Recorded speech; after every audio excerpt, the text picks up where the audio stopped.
Assalamualaikum warahmatullahi wabarakatuh. Nama saya Muhammad Faiz Akmal bin Muhammad Ali. Nombor metrik A175657.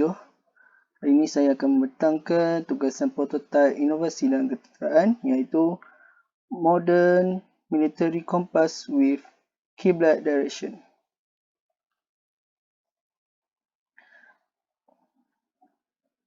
Okey, kompas adalah sebagai alat untuk kita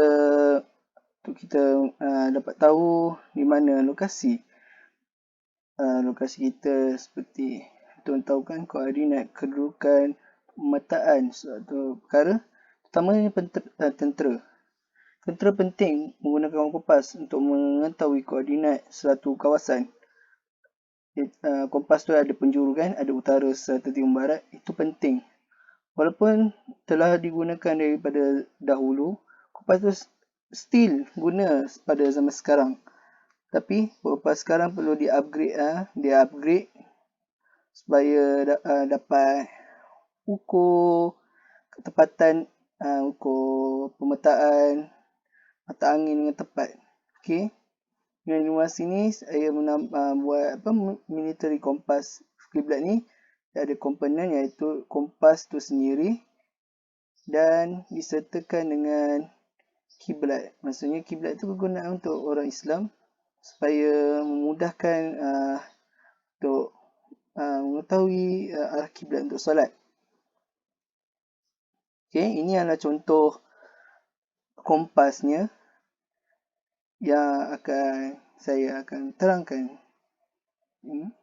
Okey, kompas dan penunjuk arah ni direka kegunaan bersama, iaitu mempunyai fungsi-fungsi yang tertentu dan digunakan secara maksimum.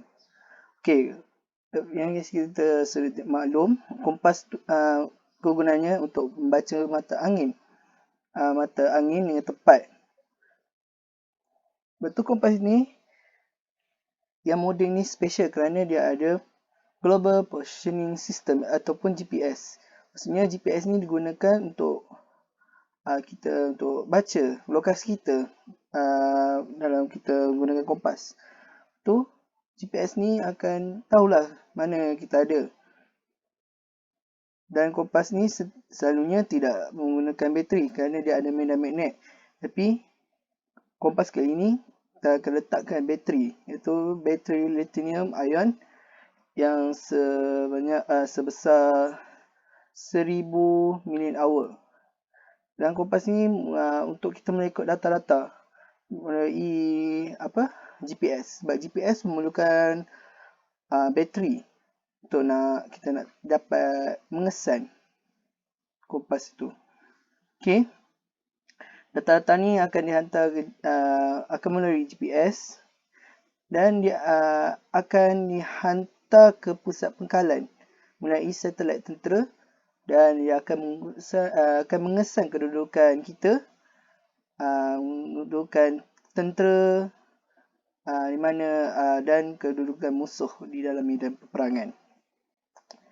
Okey, kompas ni juga ada kiblat, penunjuk kiblat. Maksudnya dia ada kompas kan ada mata angin dan dia juga ada untuk kiblat. Maksudnya kita duduk di kawasan ni, kita akan hala ke utara dan kita dapat satu kawasan, kita akan dapat di mana arah kiblat untuk kita solat. Contohnya kalau kita di Malaysia, kalau kita duduk, kiblat tu akan menghala ke 250 darjah, iaitu dekat kepada barat laut. Dan dari Malaysia menghadap ke barat laut akan menghadap ke Kaabah. Maksudnya kiblat ini dia adalah berfungsi untuk tentera untuk melakukan solat, untuk tahu koordinat kiblat solat. Jadi tiada keraguan untuk tentera untuk melakukan solat. Okey, dalam kompas ni juga dilengkapi dengan sistem Bluetooth. Iaitu sistem Bluetooth ni dia boleh disambung dengan peranti lain. Iaitu contohnya telefon pintar, tablet. Ya, sebab dalam ketenteraan pun perlu ada semua itu untuk menyambung supaya untuk kita untuk menyimpan data-data, untuk backup data-data ni. Dan dompet ni juga terdapat read only memory ROM.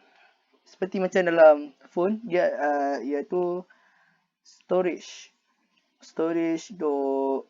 untuk phone yang sebesar 64GB. Maksudnya storage tu kita boleh simpan data-data selain daripada kita hantar melalui GPS kan, melalui GPS dan menggunakan Bluetooth. Kita boleh menggunakan simpan di dalam ROM, dalam storage itu sendiri. Jadi kalau maksudnya apa yang kita simpan tu, dia akan selamat dalam tu kalau kompas tu rosak dan sebagainya. Okay, ini contoh bahagian-bahagian dalam rangka-rangka. Dia ada semua bahagian, dia ada penting untuk kompas dan kiblat. Semua ni komponen-komponen yang penting. Ini adalah GPS, chip GPS yang digunakan dalam kompas ini tersebut.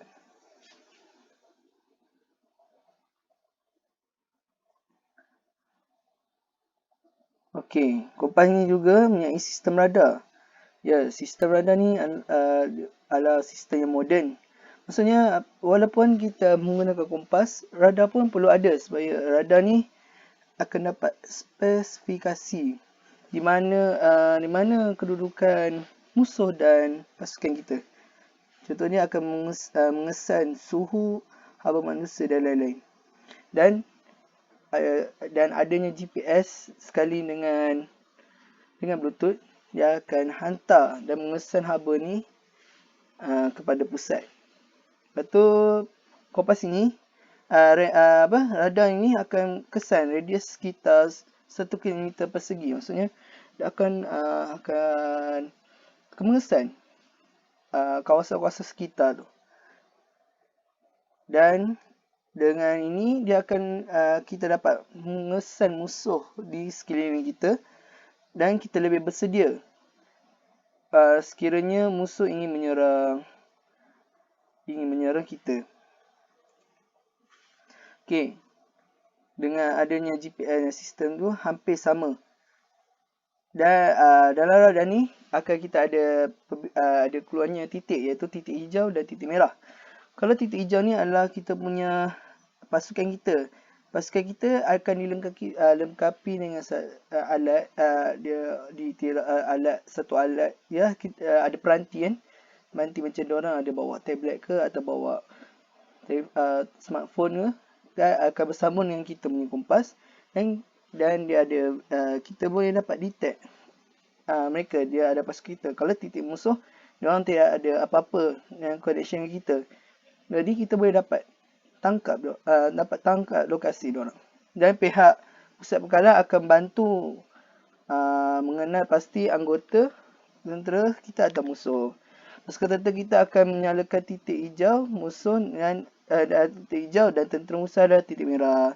Hari ini kita boleh dapat mengelakkan daripada berlaku kesilapan untuk membunuh pasukan kita. Maksudnya dia akan kurangkan risiko untuk kita salah menembak musuh kita.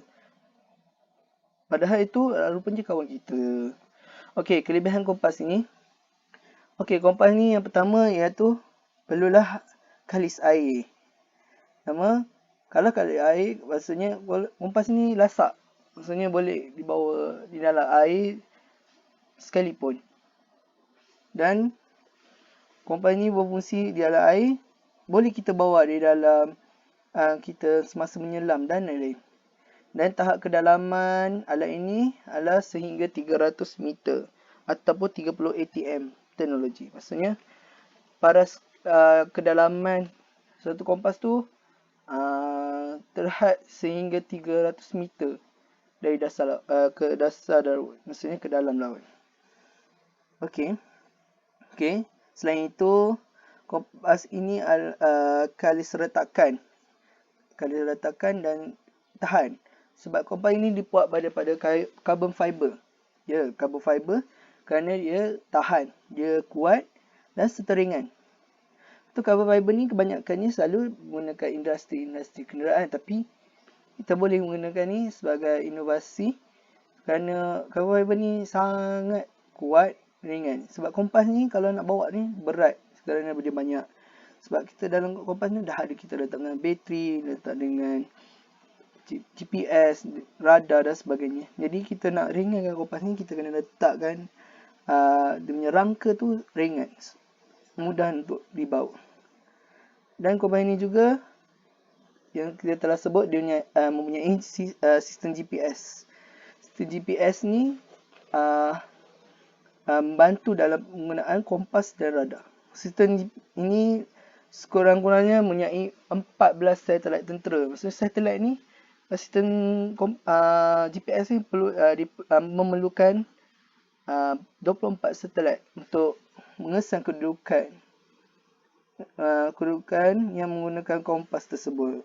Okay, dia dapat membantu kita tepat untuk menggunakan kompas itu. Selain itu, ada juga teknologi Bluetooth dalam peranti ni. Bluetooth ni kita boleh menyambung peranti ini dengan telefon, dengan tablet dan sebagainya.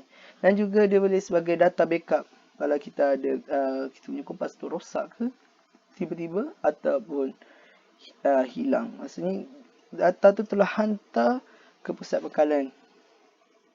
Okey, kompas ni sebenarnya yang penting dia ada penunjuk kiblat. Itu kepentingan untuk buat kompas tu, maksudnya ada kompas dan ada pemetaan untuk penunjuk kiblat. Maksudnya kiblat ni sebagai mudah untuk tentera untuk mengetahui mana arah kiblat untuk solat. Okey, kompas ni juga saiz dia kecil. Ya, kecil dia sebesar seperti tapak tangan saja besar dan mudah dipegang dan dibawa. Sebenarnya kompas ni kita boleh bawa di mana-mana, ke hutan, ke bukit bukau. Lagi-lagi kalau dalam ketetaan ni, kalau kita perang dalam hutan, perang gerilya, tidak boleh membawa alatan yang sangat banyak. Ni kita boleh bawa kompas ni dan kita boleh simpan di dalam beg dan sebagainya. Kalau kompas ni memang kecil. Dia tu 3 kali ganda lebih kecil dari telefon pintar. Telefon pintar kan besar dan panjang. Yang ni dan dengan tablet. Yang ni kecil, senang nak bawa dan boleh nampak jelas. Okey, batasan pada kompas ni, modern military compass with kiblat direction ni, kelemahan dia pada bateri. Iaitu bateri, tapi kalau kita guna kompas tidak menggunakan bateri, sebab kompas menggunakan medan magnet. Tapi bateri ni jika kita nak dapatkan data-data pemetaan, maksudnya apa kita guna kompas, dia ada hantar data-data tu di dalam GPS ke radar ke dan sebagainya, perlukan bateri.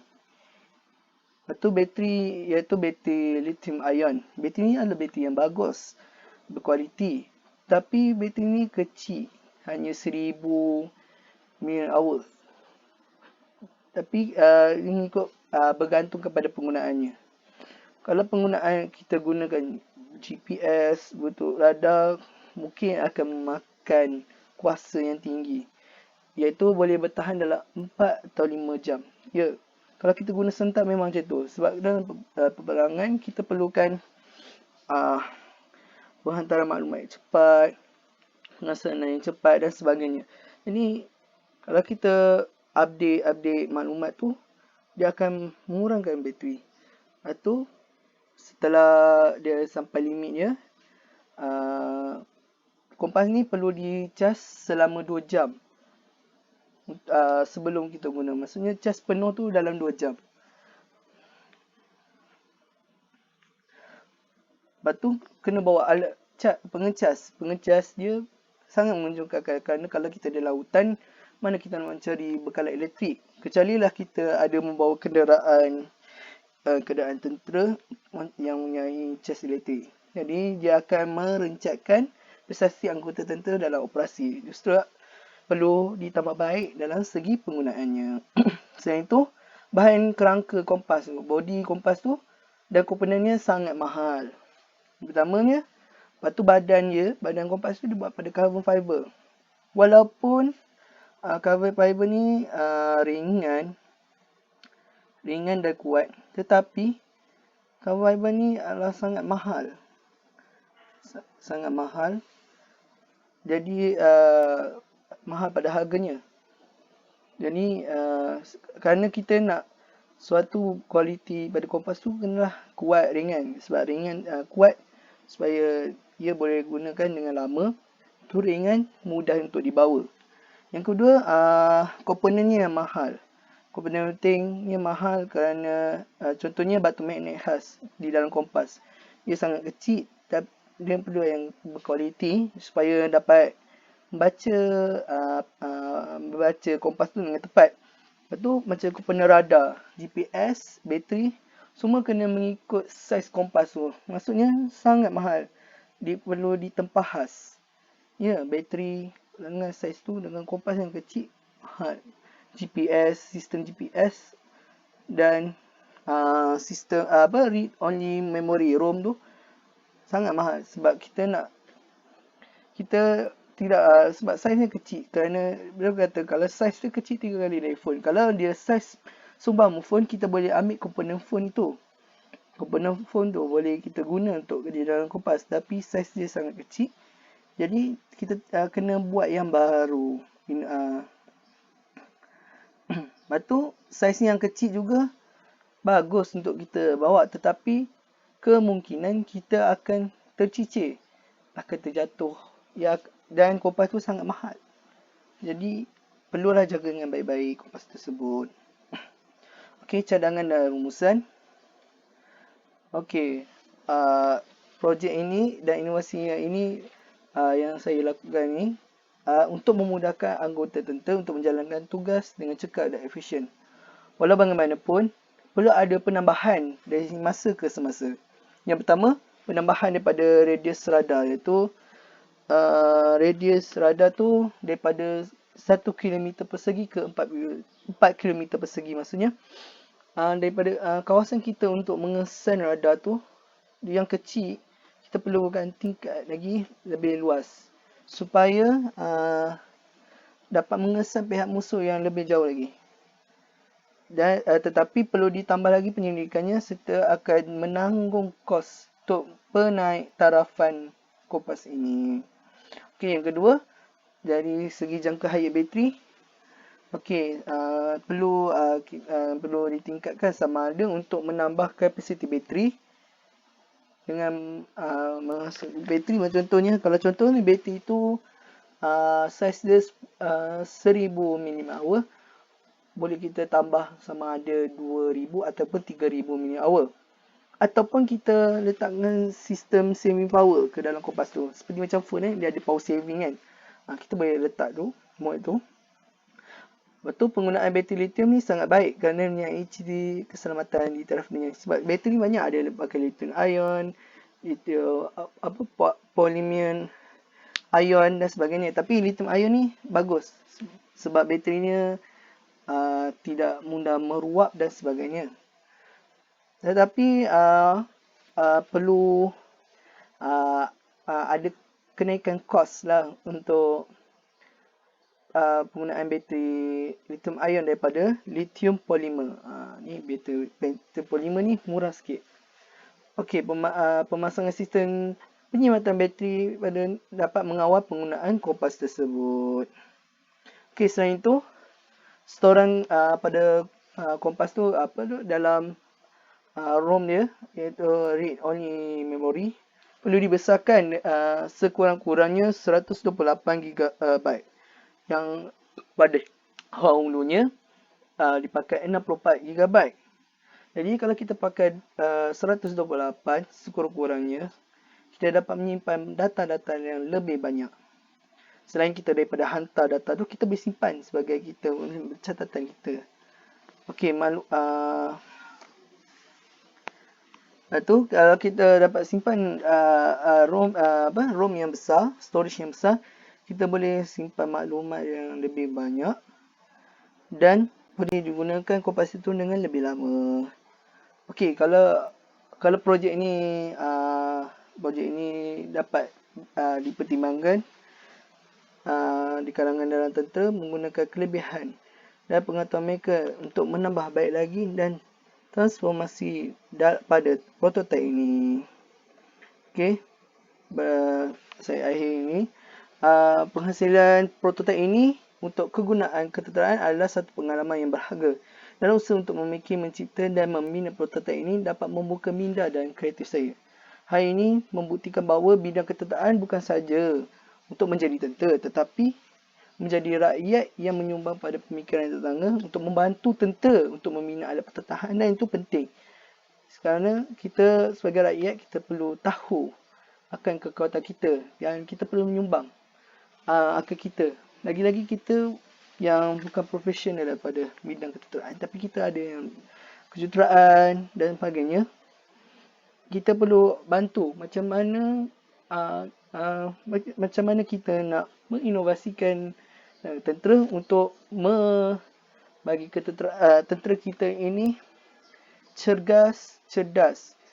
Maksudnya mereka pandai menggunakan teknologi, mengurangkan tenaga dan sebagainya supaya tentera ni melakukan kerja dengan lebih efisien, amanah dan sebagainya. Dan saya mengharapkan agar inovasi yang saya lakukan ini dapat menjamin keselamatan negara. Dan itu saja daripada saya. Assalamualaikum warahmatullahi wabarakatuh.